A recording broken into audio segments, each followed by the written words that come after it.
Horas Indonesia, kami bersyukur berjumpa dengan Ketua DPD PBB DKI Jakarta, Bang Dayan F. Siringoringo. Kami ada di kantornya di daerah Cipayung. Horas Bang. Horas Bang. Terima kasih Bang Siringoringo waktunya nih. Kita sudah lama minta waktu baru karena kesibukan ya Bang ya. Tadi saya lihat ada pelatihan. Mungkin rapat dengan semua pengurus. Ceritakan Bang, bagaimana dulu dimulai PBB, Pemuda Batak Bersatu DKI Jakarta. Baik, terima kasih Bang Ojot Marluga. Nah, ini suatu nama yang menurut saya punya makna luas. Nama pena ya Bang? Ojot Marluga dari Suara Tapian. Semoga Suara Tapian terus berkibar di seluruh negeri, khususnya di Provinsi DKI Jakarta. Ya, Pemuda Batak Bersatu Provinsi DKI Jakarta ini atas izin ketum, ya kita diberikan amanat, gitu ya, diberikan amanah untuk perpanjangan tangan, gitu ya, perpanjangan tangan Dewan Pimpinan Pusat di provinsi.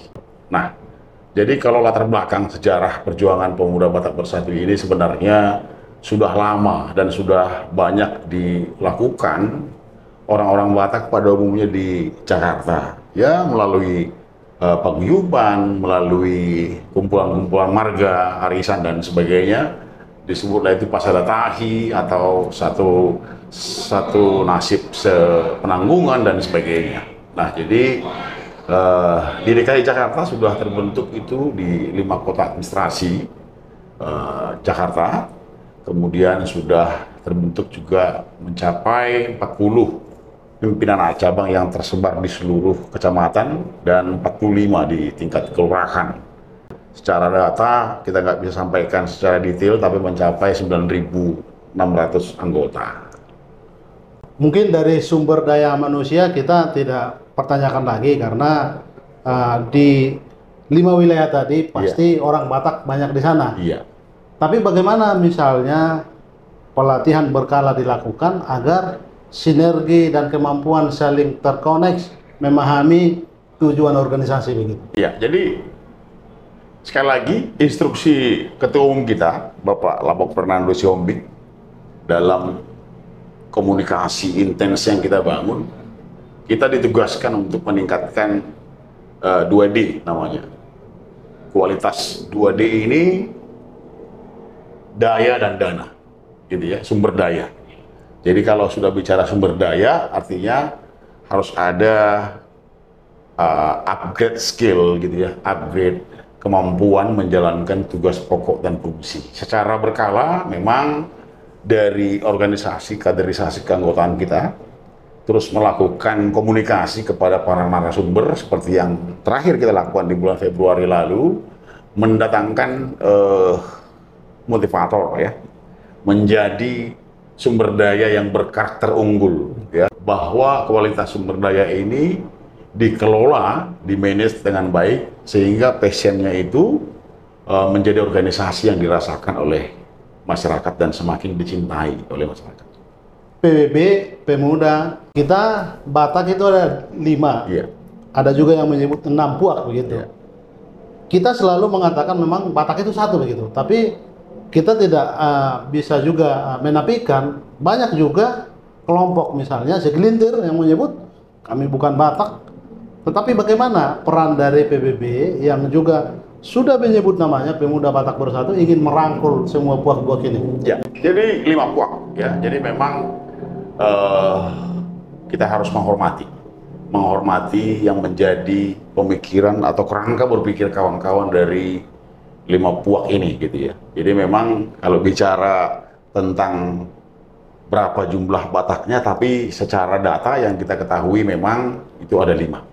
Nah, cara merangkulnya memang kita announce, ya, kita sampaikan baik dalam proses rekrutmen, gitu ya, kita satukan persepsi kita untuk menjadikan Batak yang solid, gitu ya, yang setara, gitu ya, yang menjadi suku percontohan misalkan di Republik ini dengan kesatuannya. Jadi upaya yang kita lakukan itu memang ada beberapa, ya kawan-kawan dari Pak juga ada, dari Karo juga ada, dari Simalungun juga ada, dari Mandailing juga ada, bahkan dari Toba juga ada. Memang ada sedikit perbedaan nih, Bang Hojud Marluga, bahwa bahasa ini nggak sama, gitu ya.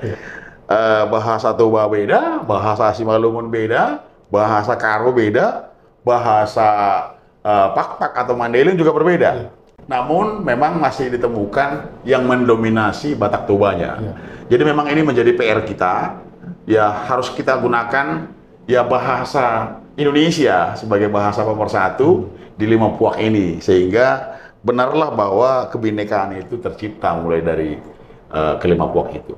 Bagaimana juga menyambungkan rasa anak muda yang merantau, yang daya juangnya berbeda karena dia merantau, dengan anak muda yang lahir di kota, yang dia sudah ikut orang tua begitu. Agar sehati pemuda yang dari kota dengan dari desa menyatu begitu. Ya, ada perbedaan generasi atau ada perbedaan kultur gitu ya, di hidup di Bonapasogit dengan yang telah lahir di perkotaan. Jadi dalam acara dalam rangka perayaan Hari Ulang Tahun Pemuda Batak Bersatu yang kedua, kita coba hadirkan beberapa narasumber yang mengangkat topik ikuti zamanmu, jangan tinggalkan budayamu. Jadi beberapa rangkaian kegiatan yang kita buat itu adalah bagaimana kaula muda, gitu ya, anak-anak muda zaman sekarang itu, ya banyak kita lihat gitu ya, lebih mencintai budaya asing atau mencintai budaya yang lain daripada budayanya sendiri. Ini menjadi daya tarik tersendiri bagi pemuda Batak Bersatu untuk terus berkarya dalam hal spesifiknya. Misalkan kita sekarang sedang membahas ya, Biro Sosial Budaya dan Olahraga kita sedang membuat sebuah event untuk lomba bahasa Batak, untuk lomba pidato marupasa Batak, untuk lomba aksara Batak. Sehingga, tapi kita akan kemas gitu ya, kita akan kemas dengan perkembangan zaman yang sekarang ini, misalkan dengan melibatkan para tokoh-tokoh Batak, melibatkan artis-artis Batak gitu ya, sehingga bagaimana kelestarian budaya yang merupakan bagian dari aset bangsa ini tidak terabaikan. Kira-kira gitu Bang Hojud. Ungkapan itu tadi sangat menarik. Berkali-kali saya dengar dari teman saya Hardoni Sitohang ya. Nanti dijelaskan. Saya nggak tahu apa dia yang pertama mengucapkan itu. Ikuti zamanmu, lestarikan budaya musik, kira-kira begitu. Kalau itu pendekatannya budaya, apapun yang kita lakukan sebenarnya lebih aman dari pendekatan agama, akan orang merasa risih begitu. Dengan budaya kita bisa memperjuangkan nilai-nilai kemanusiaan begitu. Bagaimana PBB menjaga, atau kita sebagai Batak kan punya filosofi-filosofi yang mendalam juga. Ungkapan-ungkapan filosofi itu menjadi aturan atau etika yang kita lakukan dalam kehidupan. Ya, jadi Batak gitu ya. Kalau saya coba baca beberapa artikel tentang Batak ini, bahwa sebelum teknologi masuk ke Bumi Pertiwi ini, bahwa Batak ini sudah punya teknologi sebenarnya. Itu dibuktikan dengan aksara Bataknya, dengan bahasanya, dengan budaya seni tarinya. Itu sudah ada gitu ya. Jadi inilah kebinekaan itu. Saya sangat setuju dengan apa yang disampaikan Bang Hojud Marluga. Batak ini juga saksi sejarah gitu ya. Kalau kita coba sedikit ya mengutip bahasa-bahasa para tokoh-tokoh bangsa kita, sebenarnya kalau kita lihat perjuangan sejarahnya Sisingamangaraja, dia punya putri namanya Borlovia. Ini nggak pernah terangkat, nggak pernah terangkat padahal itu fakta sejarah, gitu ya. Dia punya 3 namanya itu kalau tidak saya Patuananggi, Patuanagari, apa saya lupa, terakhir Borunya, gitu ya. Bahkan pejuang-pejuang Batak, bahkan medan area pertempuran itu ada. Tapi seolah-olah kondisi para pahlawan muda ini nggak terangkat di zaman sekarang. Nah ini menjadi coba kita menjadi PR kita, bagaimana kita melestarikan budaya itu termasuk dari sisi perjuangannya, gitu Pak. Bagaimana juga kita merangkul anak-anak yang lebih muda dari generasi pemuda sekarang, termasuk mungkin anak-anak kita, generasi milenial, generasi Z lah, yang mereka ini kan sudah dalam tanda kutip terdinamobkan oleh digital. Mereka dimudahkan oleh teknologi informasi sekarang. Mereka ini kan yang sangat besar sekarang. Jumlah mereka yang paling besar. Bagaimana merangkul mereka untuk bisa kita arahkan juga nanti masa depan mereka itu jangan sampai salah langkah, salah benci dengan budayanya begitu. Karena kita itu ada Delihan Natudu, gitu ya. Jadi kalau orang Batak ini kan untuk melestarikan budaya itu ada masa-masa, gitu ya. Mulai dari lahir, beranjak remaja sampai dia menikah, bahkan sampai dia menikahkan kembali anaknya, itu semua diikat dengan budaya. Ya. Jadi memang ada ya mungkin 10 atau 20 tahun kebelakangan ini upaya itu sudah mulai terangkat gitu ya. Misalkan saya punya teman itu ya, Borunai Bahu gitu ya. Dia sekarang ini mencoba modernisasi ulos gitu ya, baik dari sisi fashion gitu ya. Kemudian bahkan sampai ke mancanegara, bahkan sampai ke Korea gitu. Ini mungkin bisa kita gunakan ornamen-ornamen atau budaya ulos dan sebagainya ini disertakan, dan memang di beberapa daerah khususnya di Samosir itu sudah ada yang namanya kearifan lokal yang mengkhususkan sekolah, salah satu sekolah gitu ya, mungkin di hari apa mereka menggunakan wajib bahasa atau misalkan mereka wajib menggunakan busana. Jadi memang ini mungkin para tokoh lah nanti yang akan membahas ini, apakah bisa dilakukan budaya Batak itu juga menjadi salah satu kurikulum barangkali, sehingga ya terus terang budaya ini adalah aset bangsa, bukan hanya aset orang Batak tapi Indonesia, kira-kira gitu. Filosofi PBB ini kan menarik, dia lebih dominan kelihatan di sosial begitu. Iya. Karena pengamatan kita, DKI lah saya sebut, wilayah kepemimpinan Bang Dayan, sebagai ketua, setiap ada yang meninggal, PBB ini selalu hadir. Entah bagaimana informasi itu dapat, tidak karena anggota, tidak karena keluarga anggota, tapi seluruh orang Batak dilayani. Apa sebenarnya yang membuat aturan itu harus dilakukan begitu? Ya, jadi sebenarnya kembali kepada pandemi, ya, pandemi COVID gitu ya. Jadi pemandangan-pemandangan yang kita lihat gitu ya, ketika diketahui COVID ini kan, COVID ini seolah-olah musibah besar gitu ya, sampai semua orang sangat ketakutan dengan ini. Kita melihat gitu ya, salah satu keluarga meninggal karena COVID, takut tercemar atau takut terular, nggak dilihat sama sekali. Jadi cukup hanya melihat dari jauh. Bahkan petugas COVID dengan seluruh pakaiannya, gitu ya. Dan seolah-olah ini pemandangan yang cukup menyedihkan. Itu cikal bakalnya. Jadi Pemuda Batak Bersatu, situlah empatinya muncul ya. Muncul empati tadi. Jangan khawatir, kami ada bersama kalian. Kami membantu kalian. Gitu, bahkan sangat sulitnya mencari pemakaman, gitu ya. Sangat sulitnya mencari yang berkaitan dengan prosesi pemakaman ini. Dan bahkan semua saya katakan orang Batak menghindar di kondisi itu. Tulangnya pun nggak berani melihat, bahkan acara adatnya pun nggak jalan karena kondisi itu. Jadi Pemuda Batak Bersatu terpanggil untuk sebagai pendamping, sebagai turut merasakan apa yang dirasakan oleh masyarakat Batak pada saat itu. Ironisnya, ya, banyak juga kekhawatiran gitu ya, masyarakat. Ada beberapa saya nggak usah sebutkan, dinyatakan COVID, ya, dinyatakan COVID, padahal bukan COVID, ya kan? Awalnya sakit karena tua, tiba-tiba karena di-COVID-kan. Banyak yang terjadi. Pemuda Batak Bersatu siap mendampingi ini. Itulah yang membuat dasar kekuatan rasa sosial itu sampai dengan sekarang itu masih berlaku. Jadi kalau kita dengarkan ada beberapa ocehan-ocehan, ya Pemuda Batak Bersatu identik dengan orang meninggal, semua orang bebas memberikan pendapat. Tapi kalau mau kita sampaikan bahwa Pemuda Batak Bersatu lahir dari akar rumput, lahir dari satu rasa, satu jiwa. Karena kita merasakan apa yang mereka rasakan, maka kita ikut mati. Tapi menurut saya justru di situ kekuatan Iya. PBB.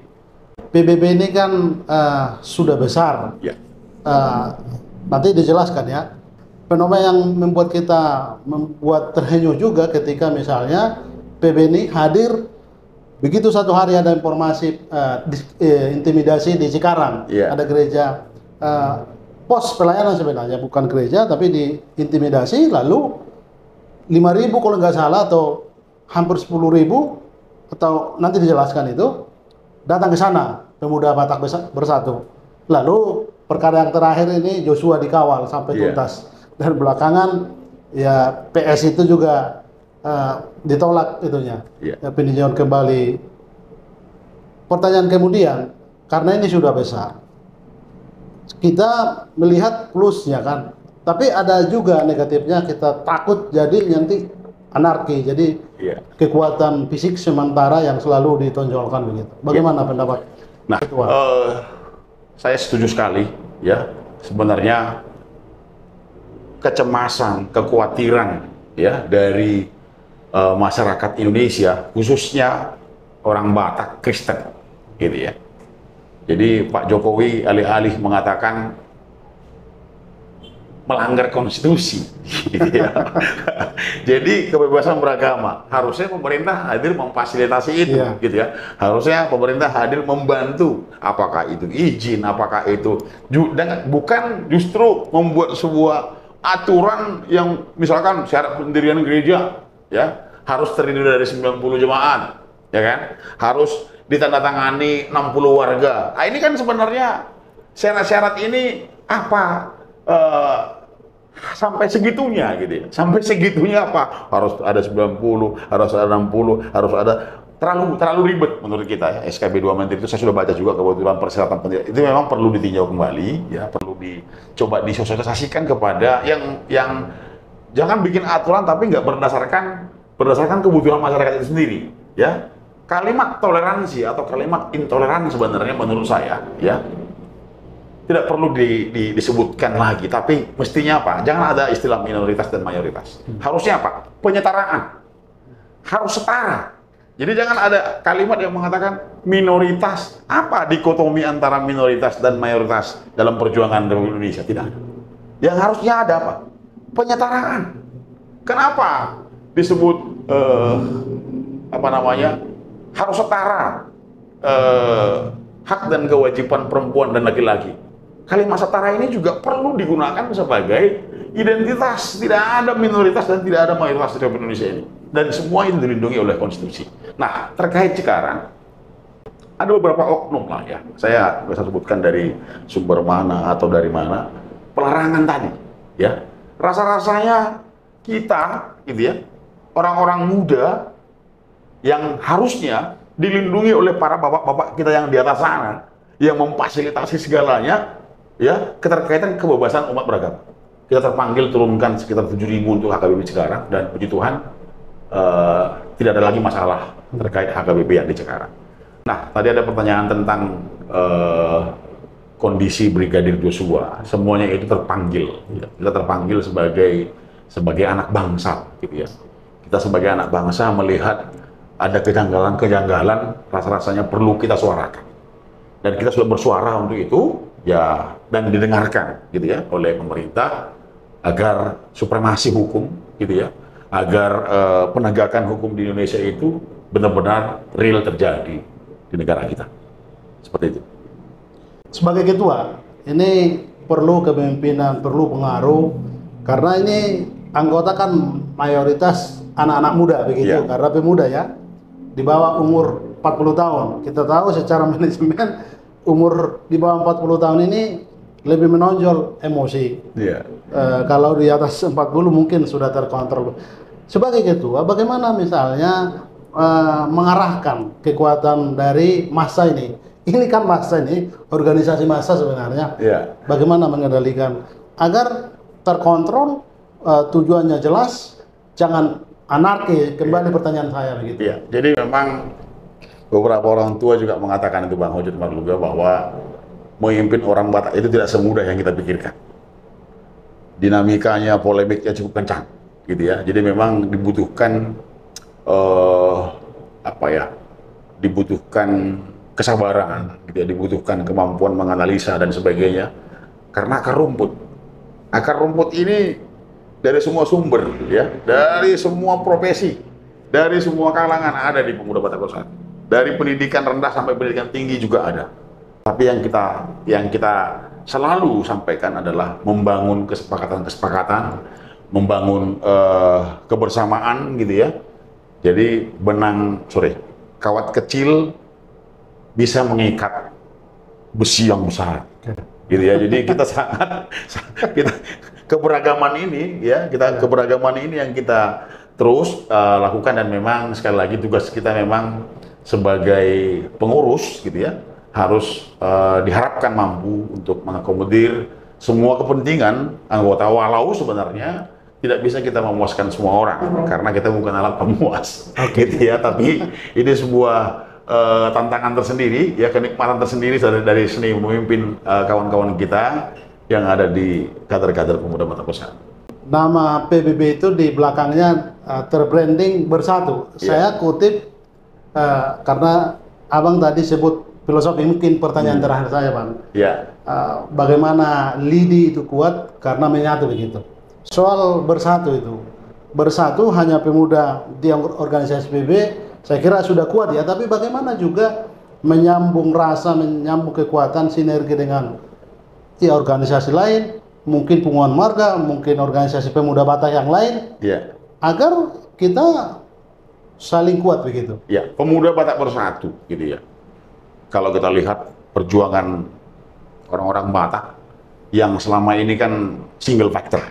Ya mungkin tahulah Bang Ojek Marluga, gitu ya, datang dari kampung yang memang kondisi fasilitas informasi dan keterbatasan kemampuan orang-orang Batak di kampung sana yang mengharuskan mereka itu dituntut untuk bersekolah, gitu ya. Dituntut bersekolah. Jadi anak kokilo hamoraun diau katanya, itulah yang mengangkat atau yang memberangkatkan orang-orang Batak ke Jakarta. Dan semuanya sifatnya individu, gitu ya. Ada dikotomi lah, ada sangat terasa sekali perbedaan yang saya rasakan, gitu ya. Untuk ketemu tokoh Batak itu rasa-rasanya sangat susah, gitu ya.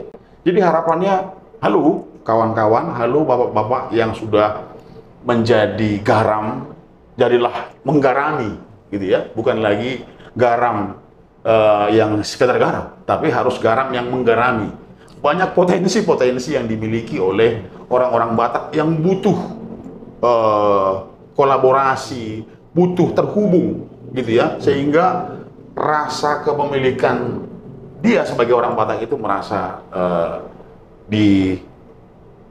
difasilitasi oleh para tokoh-tokoh kita. Jadi itu yang membuat itu sebenarnya. Nah, jadi sebutannya saja sebenarnya Pemuda Batak Bersatu ini harapannya adalah bukan hanya untuk orang Batak, tapi juga harus menjadi berdampak kepada seluruh suku lain. Jadi kebetulan saja namanya diharapkan bersatu itu sebenarnya lebih kepada ayo kita satukan gerak langkah, satukan frekuensi kita, jangan ada lagi yang frekuensi 4G, 5G, harusnya sama frekuensinya sehingga setara.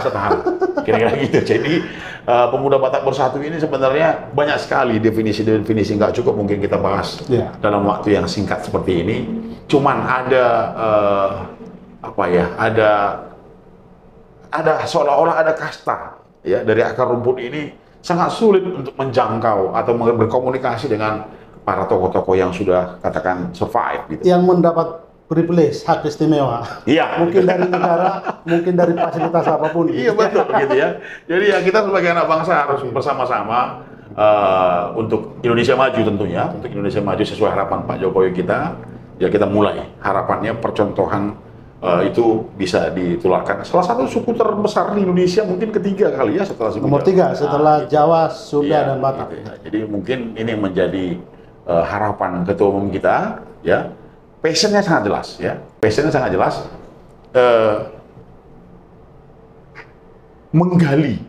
Menggali potensi anak bangsa dan digerakkan sebagai aset bangsa untuk Indonesia maju. Jadi banyak orang-orang Batak yang di bawah ini yang tidak tergali potensinya dan tidak ada yang menggerakkan. Mungkin banyak sekali. Berjuang sendiri-sendiri gitu ya. Bisa hidup nggak Bang tanpa tambal ban? Sekarang aja ada istilah teknologi yang sekarang, tapi seberapa besar perhatian pemerintah terhadap kawan-kawan kita yang ada di pinggir jalan sana? Seberapa mereka itu galaunya gitu ya, ketika bannya kempes, pikirannya mana tambal ban. Tapi pernahkah mereka terperhatikan? UMKM ini perlu dibantu oleh pemerintah untuk mengembangkan ini. Sekali lagi, menggali potensi dan menggerakkan kader pemuda Batak Bersatu menjadi aset bangsa. Dan harapannya pemuda Batak Bersatu semakin dirasakan kehadirannya dan semakin dicintai oleh masyarakat. Gitu kok. Baik, Bang Dayan. Ya. Beri pesan dan kesan barangkali untuk juga anggota PBB di DKI Jakarta. Ya, pesan kita, ini alih-alih ya, Ketua Umum kita menyampaikan pesannya melalui kita, karena kita sebagai perpanjangan tangan beliau, organisasi pemuda Batak Bersatu, rohnya adalah sosial. Jadi jangan ragu-ragu, teruslah bersosial, karena ini adalah menjadi kekuatan daripada orang Batak. Terima kasih, Terima Bang kasih. Dayan F. Siringoringo, Ketua DPD Pemuda PBB Pemuda Batak Bersatu DKI Jakarta. Horas, mulai. Horas.